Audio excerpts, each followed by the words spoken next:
Okay, now you go. Hello, good morning, afternoon, evening, whenever you're happening to watch this. My name's Taz, and I work with Girl Scouts Nation's Capital, and this is... My name's Red, and I work for the Girl Scouts of Central Maryland, and we're excited to have you guys join us for the older girl portion of our series for outdoor skills. So to start off this morning, we're going to build a solar still, and we're going to build it this morning so that it has all day to kind of work its magic so that we get the purified water. So what you'll see out on our table is all of the supplies that we think that we're going to need. So we have our big bowl. It actually recommends that you dig a hole in the ground if you look this up. But we're going to use our bowl so that we don't have to dig up our yard. We recommend you do the same. And then we either recommend a smaller bowl or a small jar or cup, depending on the size of your big bowl. So we kind of tested ours out. The jar seems a little small, so we're going to go with the big bowl, or the smaller bowl inside the big bowl, okay? And then you also need either duct tape or rubber bands, because that's what's going to keep our saran wrap around the outside nice and tight. Yep. Again, we're going with duct tape, but if you have rubber bands, more power to you. We went ahead and bottled some of our water. And then we have our salt that we're going to need to dissolve in the water in the big bowl, and then our saran wrap and our 2 rocks, okay? All right, so just to be clear, you can just use your sink water at home to make this experiment. So the first thing we're going to do is take our water and add it to the bowl. You don't need a lot of water. We want this to really work later today. All right, so you take your water, you add it to the bowl. You can see there's about an inch of water in the bottom of our bowl. So now, so that we know it works, what we're gonna do is we're gonna create salt water, as if we were stranded on a beach and only had the ocean. Okay, so we're gonna add some salt to our water. Any salt will work. We just happen to have kosher salt at hand. Nice salty water. So you would stir it up until all the salt dissolves into your water. But you can also notice, hopefully from the video, that the color of our water is changing due to that salt dissolving. So most of our salt has dissolved, so I think if we keep going just a little longer, It'll go. we'll notice that all of our salt has dissolved. And Taz, do you know why we need the salt in here? If we're just trying to purify water, why do we just make it salty instead of drinkable? Oh, so you can't really drink salt water because it dehydrates you. So what we're doing is creating an experiment. So we're making salt water, and then we're going to put our device in the middle, so our bowl. And as the water condensates and evaporates, it's going to leave the salt behind because it's heavier than the water. And the water you can drink should end up in the middle of the bowl. Take your bowl and put it in the middle here so that you have the salt water ring on the outside, you can see. You want to make sure that you don't have so much water that it's going to spill in top of your inside object, be it a jar, cup, or the bowl that we're using, which is why when Taz was pouring the water in, we were a little cautious about how much we were putting in, because we didn't want so much that when we put the bowl in it and kind of displace that liquid, that it would bubble, or not bubble, but it would then go over top, because we want a nice clean inside for our water to collect. Okay, so the next step's super easy, guys. If you're skilled with saran wrap, we're not so much, so we're going to struggle for a second. So you take your clear wrap at home. Say you don't have clear wrap, you have a clear plastic bag, something that you can access that is also clear. You could also use a black trash bag. The clear wrap is nice because then we can see how it's working, but any plastic bag will do, any plastic object, and you want to put it over top of your entire bowl and seal it up. We did mention that we're not professionals at saran wrap.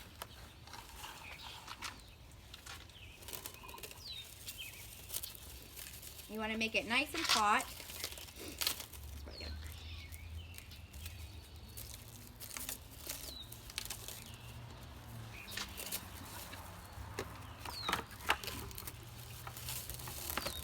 So again, we're just trying to make sure that it's nice and tight around our edge. And then we're going to run a piece of, maybe more than one piece, of duct tape around the outside, just to make sure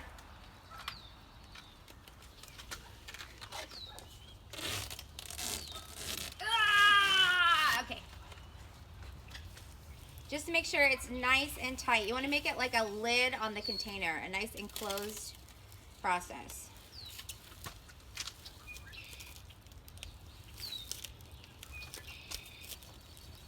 Oh, almost. Wow, we did so good there, guys. All right, we should do it. All right, now the next and final step for this portion of our experiment is that you notice that we have our 2 rocks. I wasn't sure which size rock we were going to need, so I picked up 2 on a walk this morning.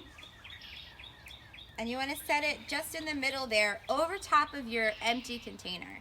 So what's going to happen is the sun's going to heat up this water and make it evaporate, and then it gets trapped in our lid, and then the rock creates kind of a funnel in the middle, and so as it evaporates, it's going to then condensate and then travel into the middle into your bowl. So you want to make sure it looks a little bit like a funnel. We might need both rocks. We did it really tight. We did a good job.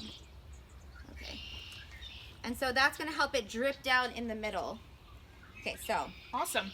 All right, so we're going to put this in the sunniest part of our yard, which if you look right now is nowhere, but it's just because the clouds have come by. So we're going to put it out in the middle of our yard, away from our dogs so that they can't get to it. And then we'll come check it probably a little early on this afternoon when it's had a couple hours to do its work, and we'll see how much water we were able to purify and then drink. At the same time, we'll then also talk about lashing and how to start building those structures, those forts out in the wilderness if you needed to.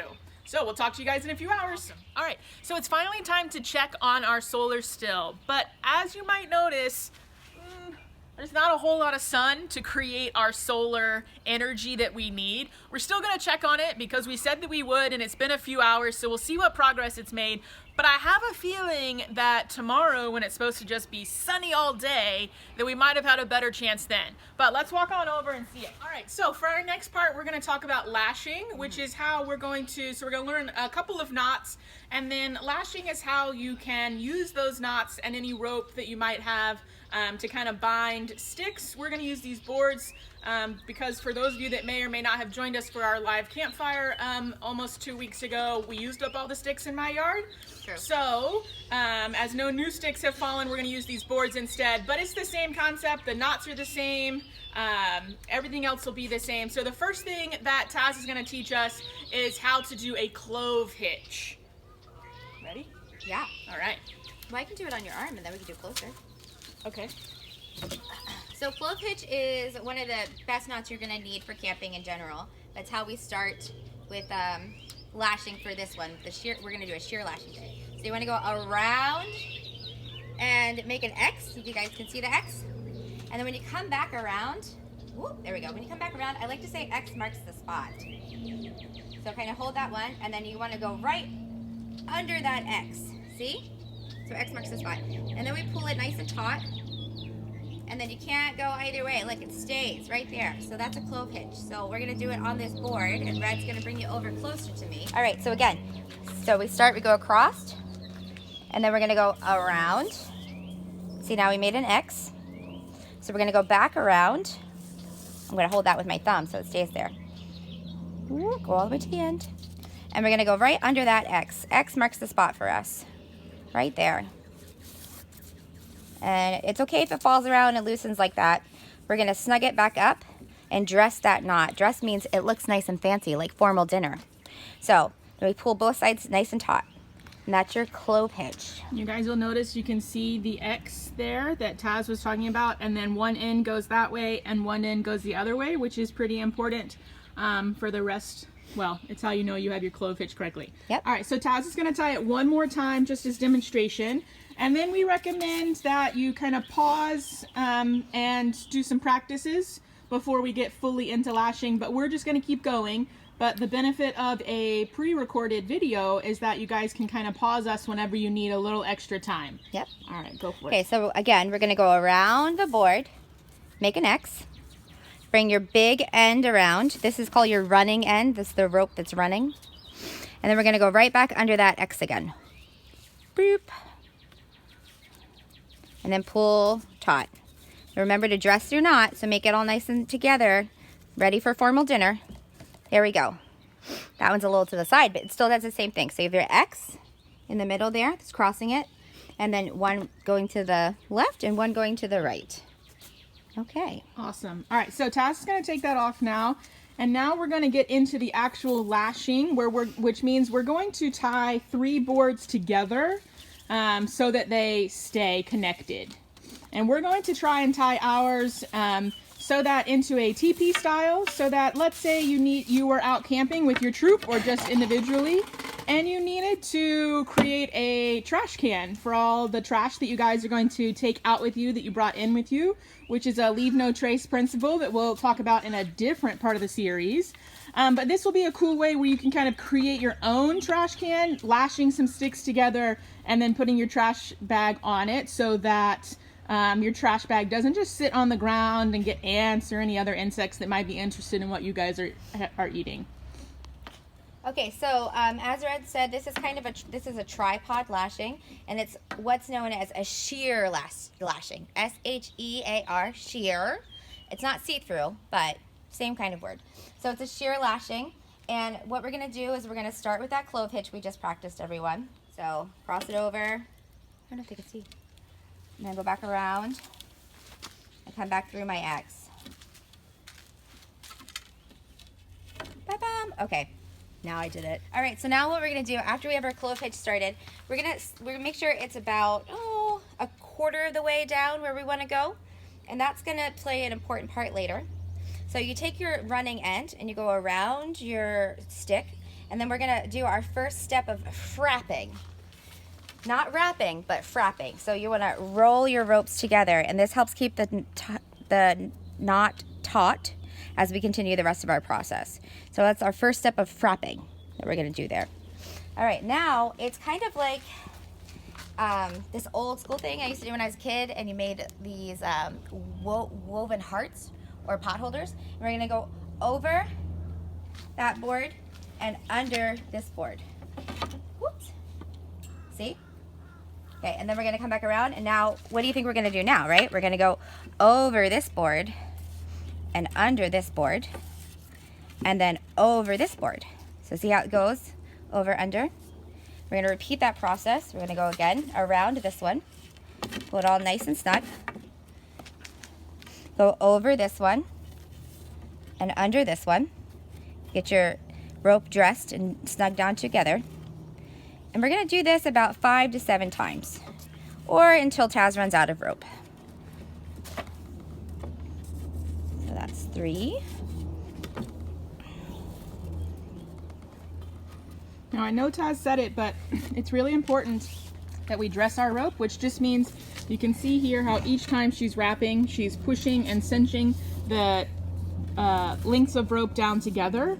It's going to really help later when we're actually going to start to separate the boards so that they then stay in the kind of the shape that we intended.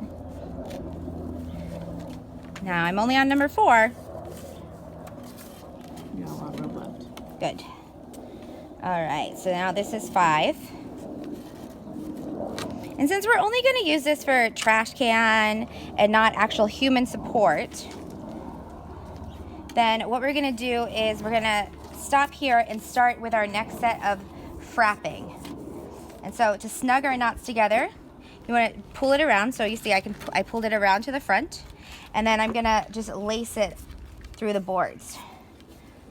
Make it nice and snug. See, we kind of give it a big hug with the rope. And we're going to do that on each intersection 3 times. There's 2.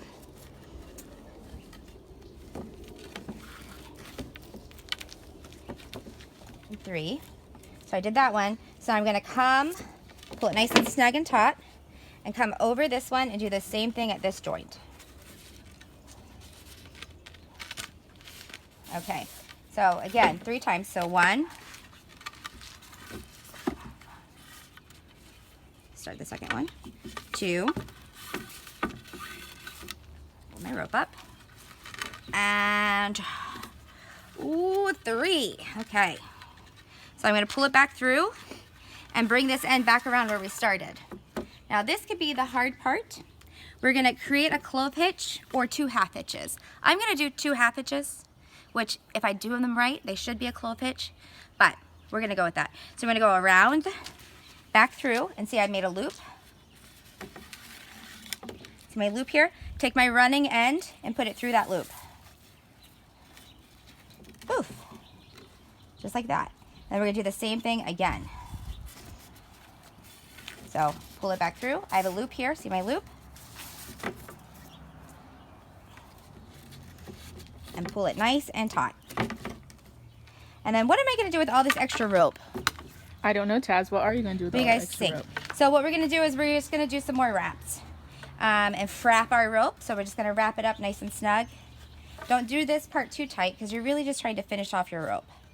Because you've already snugged it down. Yep. So this goes back to that frapping that we did at the very start, where we just kind of got rid of our extra end. So that's really what we're doing now, is we're just kind of using up the rest of our rope that we didn't need for the actual lashing. Yep. And so now we're going to put it into our tripod shape. You guys can see. Whoop. There we go. And what you can do now with the other rope is kind of just go around and do a regular wrap. Again, if we're not using this to hold people or any safety mechanisms where it's going to fall, then this wrap will help secure it. But the other way we did it was much better. So here we go. We're going to wrap our rope around. Just give it a nice secure base to hold it in position. When we get to our end again, we're just going to do another half hitch. Get our rope up in there. So I pick the top loop, and I'm lacing it under the loop, pulling it nice and snug. And there's our tripod, my friends. Which, if you want to, so here's a real tripod where we had our camera originally. And then look, the lashing looks basically the same. Yeah. 3 legs standing up, supporting itself. Now, Taz, as we talked about in the beginning, if we were going to put a garbage bag on that. Oh, so I think the height right now for this one is really great if you wanted to like hang a pot over a fire. Oh, but true. This isn't really a big enough garbage basket, is it? So what we're going to try and do is try and slide our knots down our ropes if we can. Although now I did all this wrapping, so I don't know if I'll get it done. So Guys, in other words, it's so secure. Look at it. It won't go anywhere. all right. So if we had wanted to do a trash bag like we talked about, which is okay, right? I guess we could Every take care great experiment, which sort of this is, you learn some things every time. We could just hang a grocery bag on it the way it is right now. Okay. Or like Taz said, you could put a pot on it and hang it over a fire, which might be really good. Let's say you don't have a grate to put your pot on. This would be a really great method as long as your sticks aren't too close to the actual fire that you've built. But that would definitely secure a pot over a fire without you probably having to really worry about it. And then you'd be able to pick the sticks up and move the pot off the fire if need be. You still trying to get it lower? Yeah. I don't think it's going to go. Your knots are too good. Yeah, you're right. Okay. All right. So that's kind of lashing. It's a really cool outdoor skill. As you saw, it doesn't take a whole lot of time, but there's so many things that you could do with this tripod once it's all together.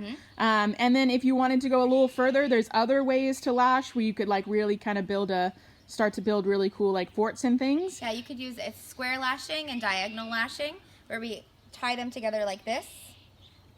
So a square lashing, if you do it crisscross like this, you would go around and around and around and around.